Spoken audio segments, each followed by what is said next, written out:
Friends, welcome to Bahujan Dastak channel. Bahujan Dastak channel पर आपका स्वागत है। बहुजन समाज और महिलाओं पर अत्याचार होने पर हम दिलाएंगे न्याय और दिखाएंगे आपको बहुजन महापुरुषों का इतिहास और पढ़ाएंगे आपको बाबा साहेब भीमराव अंबेडकर द्वारा लिखा हुआ भारत का संविधान। मॉडर्न इंडिया बनाने के लिए उसके ऊपर जो चर्चा चल रही है, तो मैं बहुत ज़्यादा मौलाना आज़ाद साहब के बारे में नहीं बोलूँगा, क्योंकि कई विद्वान साथी बोल चुके हैं।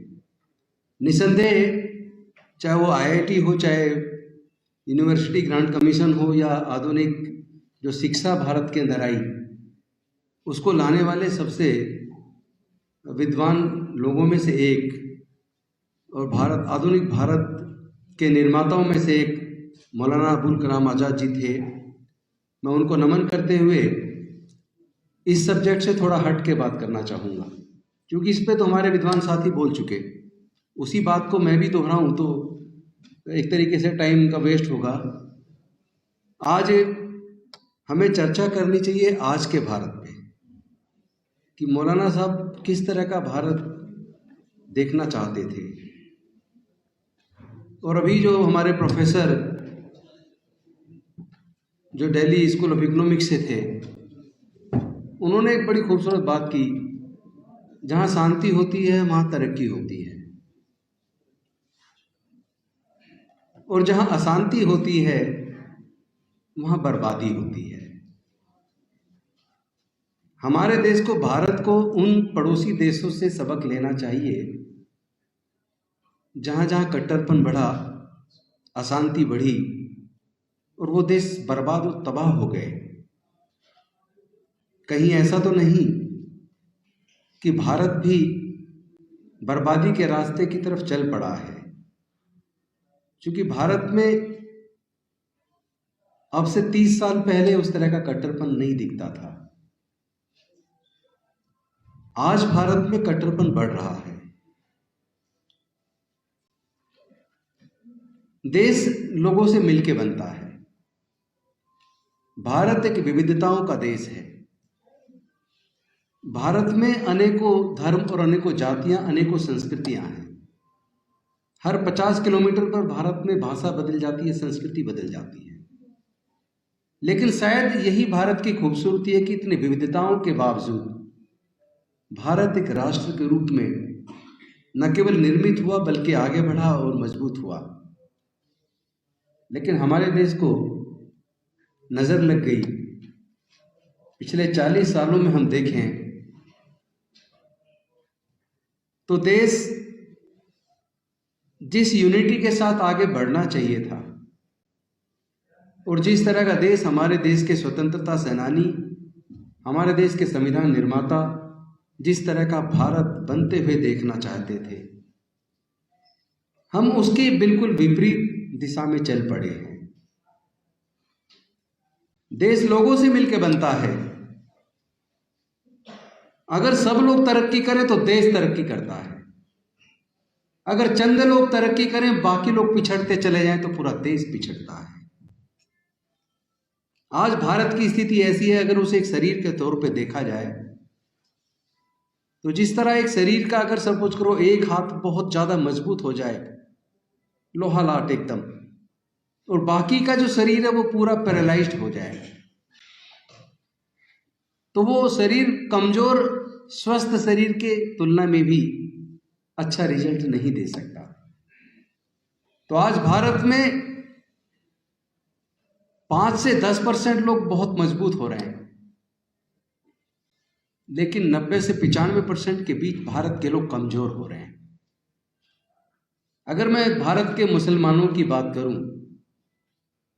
तो आजादी के समय मैं समझता हूं कि ब्राह्मणों के साथ साथ शायद शिक्षा के क्षेत्र में सबसे ज्यादा अग्रणी भारत का मुसलमान था। सरकारी नौकरियों की अगर बात करूं तो सरकारी नौकरियों में भी ब्राह्मणों के साथ सबसे ज्यादा सरकारी नौकरियों में मुसलमान था। आज मुसलमान कहां है? मुश्किल से 3 से 4%। और अगर मैं दलितों की बात करूं दलितों का रेशो भी मुसलमानों से थोड़ा सा बेहतर है, जो आजादी के समय में कहीं था ही नहीं। था क्यों नहीं? क्योंकि जो सामाजिक व्यवस्था भारत की थी, जिसने भारत को 4 वर्णों में और हजारों जातियों में बांटा,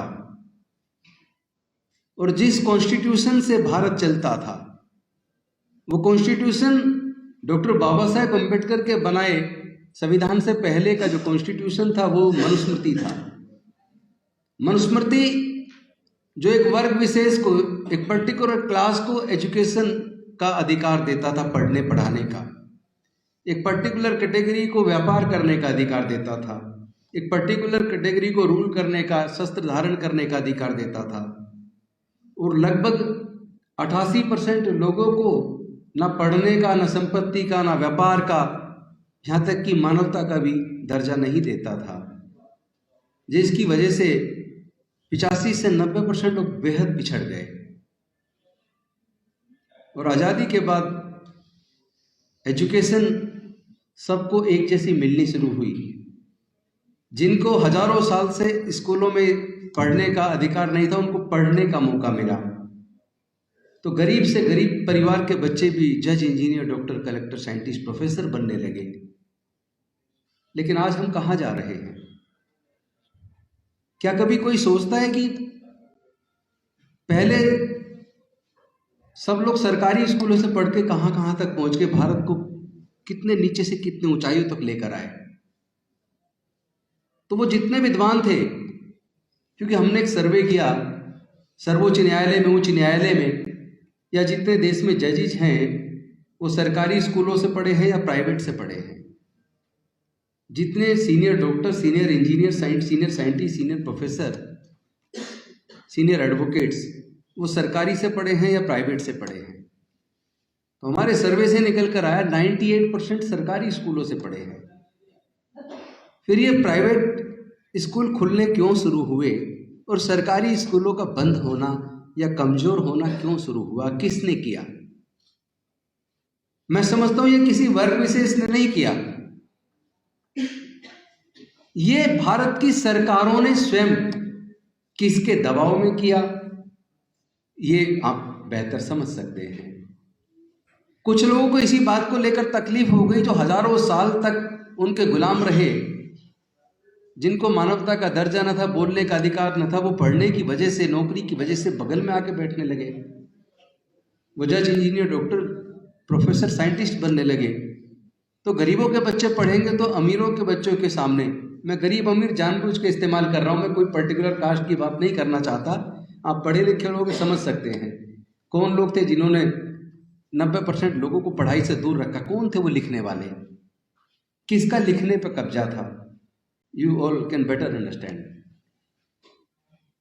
तो सच ये है, जिन लोगों को तकलीफ हुई उन्हीं, चूंकि सरकारों में वर्चस्व उनका था, सरकार बनाने वालों में वर्चस्व उनका था, चाहे सुप्रीम कोर्ट के जजेज हो, हाई कोर्ट के जजेज हो, या सेक्रेटरीट जो देश के योजना बनाती है, जो सेक्रेटरीट जहां सचिव होते हैं अलग अलग विभागों के, सीनियर ब्यूरोक्रेट्स होते हैं, वहां किसका कब्जा है? क्या ये मुझे बताने की जरूरत है? किसका कब्जा है? जिसका कब्जा है वही पॉलिसी बना रहा है। उसी ने ये एजुकेशन पॉलिसी बदली, उसी ने वो व्यवस्था की कि सरकारी एजुकेशन सिस्टम कमजोर हो जाए और प्राइवेट स्कूल, प्राइवेट कॉलेज खुलने शुरू हुए। अचानक ऐसा क्या हो गया कि जिस इंजीनियरिंग कॉलेज के अंदर 4 साल की इंजीनियरिंग का कोर्स करने के लिए एक बच्चे को मैक्सिमम 1 लाख रुपया खर्च करना होता था 15 साल पहले तक, आज उसी इंजीनियरिंग को सरकारी इंजीनियरिंग कॉलेज से करने के लिए एक बच्चे को 12 से 15 लाख रुपया सरकारी इंजीनियरिंग कॉलेज में खर्च करना पड़ रहा है। क्या देश के 95% परिवार ऐसे हैं जो एक बच्चे को इंजीनियरिंग कराने के लिए, मेडिकल कराने के लिए 10 से 15 लाख के बीच खर्च उठा सकते हैं? कौन है वो? क्या ऐसी सरकारों की देश को जरूरत है जो लोगों के बच्चों की पढ़ाई का खर्च ना उठा पाए, जो लोगों के इलाज की व्यवस्था ना कर पाए? क्या ऐसी सरकारों की जरूरत है? और अब ये न्यू एजुकेशन पॉलिसी रही से ही तो ये कमर तोड़ दी इसने। पहले सरकारों की योजना थी गांव गांव तक स्कूल खुले, क्योंकि पहले गांव से लड़कियों को दूर की वजह से पढ़ने नहीं भेजते थे, और लड़कों को भी गरीब लोग ज्यादातर वहीं छुटा लेते थे, कौन जाएगा 10 किलोमीटर दूर। तो सरकारों ने योजना बनाई गांव गांव में स्कूल खोल दो। तो एक वो सरकारें थी जो गांव गांव में स्कूल खोल रही थी, एक वो सरकारें थी जिन्होंने बैंकों का राष्ट्रीयकरण किया, जिन्होंने बैंकों के साथ साथ इंश्योरेंस कंपनीज का राष्ट्रीयकरण किया। आइए दानिश जी, स्वागत है आपका।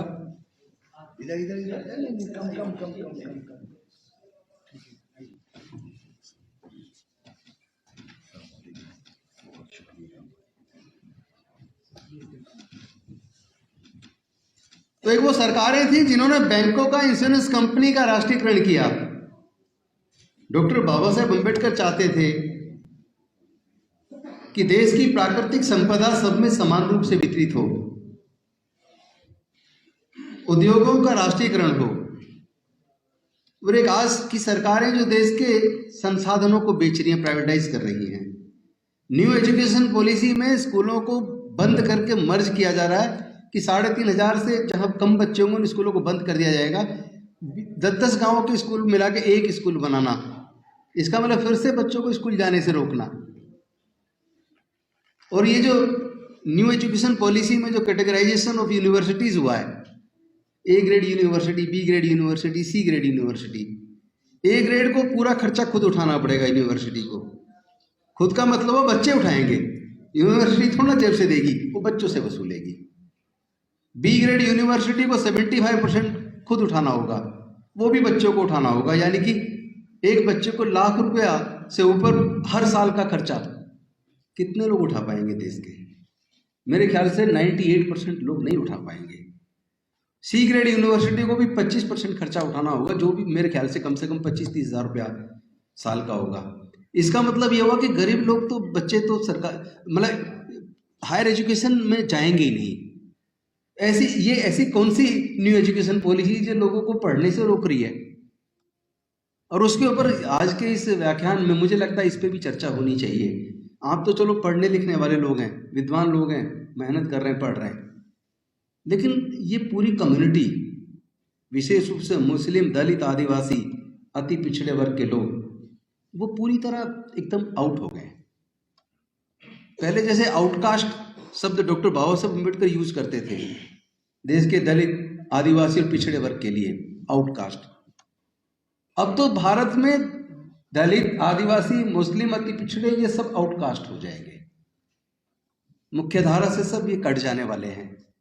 और एक बहुत बड़ा कारण ये, जो लोग इन कम्युनिटीज में पढ़ लिख कर कुछ कामयाब हुए, आगे आए, वो समाज के प्रति अपनी जिम्मेदारी नहीं निभा रहे हैं। रस्म अदायगी होती है इस तरह के हॉल्स के अंदर बैठ के चर्चा करने की, इससे काम तो चलेगा नहीं। हम भी यहाँ बोल के चले जाएंगे, आप भी बोल के चले जाएंगे, कुछ पढ़े लिखे लोगों ने पढ़े लिखों को सुना दिया, पढ़े लिखे सुन के अपने घर चले गए, बदला क्या?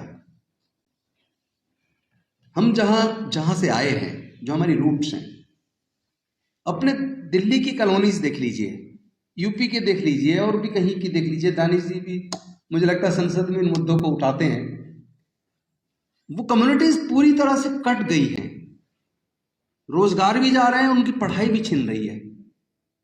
और हम लोग पढ़े लिखे लोग अपने उन बस्तियों में जाके वो पढ़ाई का मतलब नहीं समझा रहे। नफरत से नफरत बढ़ेगी, प्यार से प्यार बढ़ेगा।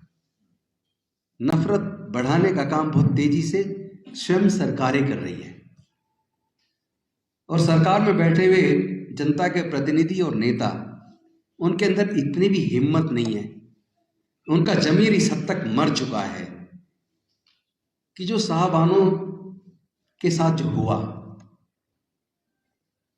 और बलात्कार हत्या करने वाले लोग को छोड़ दिया, ये एक अलग पार्ट है, ये लीगल पार्ट है, उनका फेवर करके छोड़ दिया, वो एक पार्ट है। लेकिन दूसरा पार्ट देखिए, रेप करने वाले, हत्या करने वालों को माला बना के मिठाई खिलाई जाए और उनकी वीडियो बना के डाली जाए। क्या क्या सिखाना चाहते हैं भारत के लोगों को? दुनिया को क्या संदेश दे रहे हैं? क्या हम ऐसा भारत बनाना चाहते हैं? और ऐसे राजनेताओं की जरूरत है क्या, जो इस तरह के जुल्म होने पर अपनी जुबान ना खोल सके, जो पीड़ित के दर्द के बारे में बोलने से पहले पीड़ित की जाति और धर्म को देखें। ऐसे लोग क्या भारत का निर्माण करेंगे? लेकिन अनफॉर्चुनेटली ऐसे ही लोग भारत को चला रहे हैं, और उसका सबसे बड़ा कारण है हम लोग, जो कम पढ़े लिखे लोग हैं, आउटकास्ट, दलित, पिछड़े, आदिवासी और माइनॉरिटी के लोग। ये लोग बेसिकली वोट बैंक बन गए। कभी ए का वोट बैंक ए से हटे तो बी का वोट बैंक, बी से हटे तो सी का वोट बैंक, और उन्होंने भी मान लिया ये तो वोट बैंक है, इनके पास कोई ऑप्शन नहीं है, इनको तो यही रहना है। ये नहीं चलेगा, और ये चलना भी नहीं चाहिए किसी भी मुल्क के लिए, किसी भी देश के लिए, ये किसी भी समाज के लिए ये कोई अच्छी बात नहीं है। वोट बैंक नहीं, सरकारों को चाहिए जनता के लिए काम करें। एटलीस्ट नौकरी तो नहीं दे पा रहे, कम से कम उनको quality education, quality health service, और क्वालिटी एजुकेशन वो 10वीं 12वीं तक नहीं, जिसके अंदर काबिलियत हो जितना पढ़ना चाहे पढ़े, सरकार उठाए ना खर्चा। अगर सरकार नहीं उठा रही तो सरकार किसके लिए है? अरे जो पैसे वाला, उसे सरकार की जरूरत नहीं है। पैसे वाले लोग बीमार हो जाएंगे तो अच्छे से अच्छे अस्पताल में इलाज करा लेंगे। पैसे वाले लोग अपने बच्चों को बढ़िया से बढ़िया यूनिवर्सिटी में इंडिया की या विदेश की कहीं भी पढ़ा लेंगे। पैसे वाले लोगों को रोजगार की भी चिंता नहीं है। तो सरकार क्या पैसे वालों के लिए है? पैसे वाले लोग तो वोट भी नहीं डालते।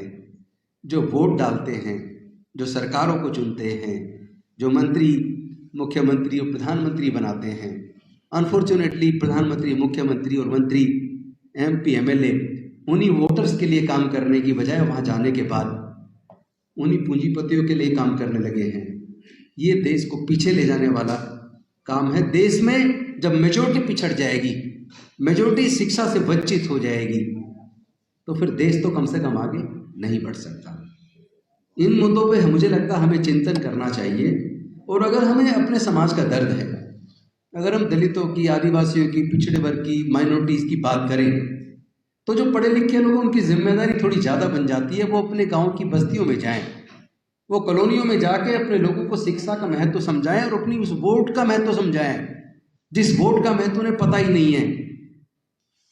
क्योंकि जब भारत आज़ाद होने वाला था और संविधान सभा में इस बात पर चर्चा हुई कि वोट का अधिकार किसको मिलना चाहिए, तो ज़्यादातर लोग, संविधान सभा के मेजोरिटी में लोग इस फेवर में थे कि वोट का अधिकार इनकम टैक्स पेई को मिलना चाहिए, या जो ग्रेजुएट हैं उनको मिलना चाहिए, या जो बड़े जमींदार हैं उनको मिलना चाहिए।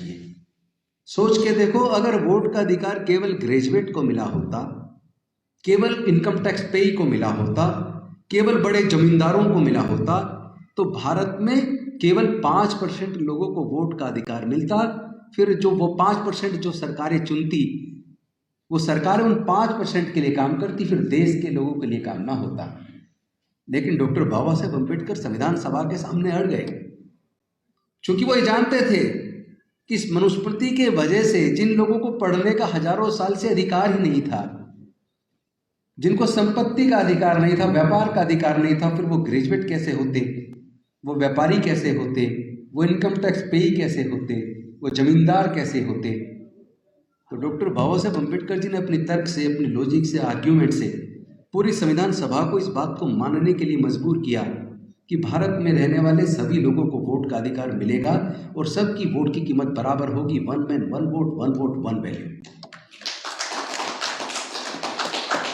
अनफॉर्चुनेटली जितनी मुश्किल से वोट का अधिकार मिला, हमने उसे उतना ही ज़्यादा सस्ता कर दिया। हम लोग शराब की बोतल में 1000-2000 रुपये में, 10-20 किलो अनाज में जब अपनी वोट को दे देते हैं, हम ये भूल जाते हैं कि जिनके पैसे से वो हमारी वोट खरीद रहे हैं, उन्हीं के हाथों वो पूरा देश बेच रहे हैं। यही हो रहा है। आज इंश्योरेंस कंपनियां बिक गई हैं, बैंक बिक गए हैं, रेलवेज बिक गया, एयरपोर्ट बिक गया, एयर इंडिया बिक गया। ये तो एक पार्ट है। दूसरा पार्ट ये है कि आप अपनी बात को आज़ादी के साथ, जो फंडामेंटल राइट आपको मिला है, freedom of speech and expression, आप अपना स्पीच भी, अपना व्यूज़ एक्सप्रेस भी फ्रीडम के साथ नहीं कर सकते। अब तो मेरे फेसबुक पे लोग लिखने लगे जिहादी है, और बहुत से लोग तो पीएफआई का एजेंट है, इसको पैसा मिलता होगा। भाई जांच करवा लो, सरकार है तुम्हारी, इसमें चिंता की क्या बात है। आप जो मर्जी कहें, उसकी मुझे परवाह नहीं। कुछ लोगों को तो बोलना पड़ेगा, जिनको देश से प्यार है, जिनको देश को बचाना है, जो भारत से प्यार करते हैं, वो बोलने से अगर डरेंगे तो भारत नहीं बचेगा। भारत का बचना जरूरी है। और भारत केवल एक देश नहीं है, भारत में रहने वाले लोगों से मिलकर भारत बना है। उसमें हमें पीड़ित की जाति और धर्म को नहीं ढूंढना है। पीड़ित पीड़ित है। हर जुल्म के खिलाफ आवाज़ उठनी चाहिए, वो चाहे किसी के साथ हो, चाहे वो हिंदू के साथ हो जुल्म, चाहे मुसलमान के साथ हो, दलित के साथ हो, आदिवासी के साथ हो, पिछड़े किसी के साथ हो। जुल्म तो जुल्म है, और जुल्म का विरोध अच्छे लोगों को करना चाहिए। और हम कोशिश करेंगे कि अपना विरोध जारी रखें। और हम मंचों से उतर के गांव में भी हम जा रहे हैं। अभी मैं कल परसों दिन में तमिलनाडु के दूर दराज के गांव में था, कल त्रिची में था, शाम को बेंगलोर था, आज यहाँ आपके साथ हूँ। इसी तरह दूर दराज जाके लोगों को अपने हिस्से की जिम्मेदारी निभा रहा हूँ कि अपने हिस्से का लोगों को समझाने की कोशिश कर रहा हूँ कि पढ़ाई केवल नौकरी के लिए नहीं होती। पढ़ाई से ज्ञान आता है, ज्ञान से समझ आती है, बोलने की ताकत आती है, अच्छे बुरे की समझ आती है, और देश के प्रति अपनी जिम्मेदारी का, समाज के प्रति जिम्मेदारी का एहसास होता है। यह एहसास होना भी चाहिए अच्छे इंसान होने के लिए। मुझे लगता है बहुत ज़रूरी है। आइए हम सब लोग मिलके अपने देश को बचाएं, भारत को बचाएं, भारत में मरती हुई इंसानियत को बचाएं। बहुत बहुत धन्यवाद, आपने बोलने का मौका दिया। शुक्रिया। जय हिंद, जय भारत। हमारे चैनल बहुजन दस्तक को देखना, लाइक, शेयर, सब्सक्राइब करना मत भूलिएगा। और फेसबुक, ट्विटर, इंस्टाग्राम पर फॉलो जरूर करिएगा। जय भीम, जय संविधान, जय भारत, नमो बुद्धाय। धन्यवाद। चैनल आर्थिक समस्या से गुजर रहा है। अगर आप बहुजन समाज में बाबा साहेब अम्बेडकर और तथागत बुद्ध की विचारधारा को अधिक से अधिक लोगों तक पहुंचाना चाहते हैं तो हमें आर्थिक सहयोग प्रदान करें, ताकि हम अपने चैनल के माध्यम से देश विदेश में समता, बंधुता, एकता और संवैधानिक अधिकारों को ज्यादा से ज्यादा लोगों तक पहुंचा सकें। आप अपनी सहायता राशि नीचे लिखे खाते में जमा करा सकते हैं। खाता धारक गौतम रत्ना, खाता संख्या 3169576865 IFSC कोड SBIN 0060336, बैंक भारतीय स्टेट बैंक। आप हमारे बैंक खाते का विवरण स्क्रीन पर भी देख सकते हैं। रोको मत हमें, टोको मत हमें, आगे बढ़ते जाना है। जय भीम का नारा लगाना है, जय भीम का नारा लगाना है। जय भीम, जय भीम।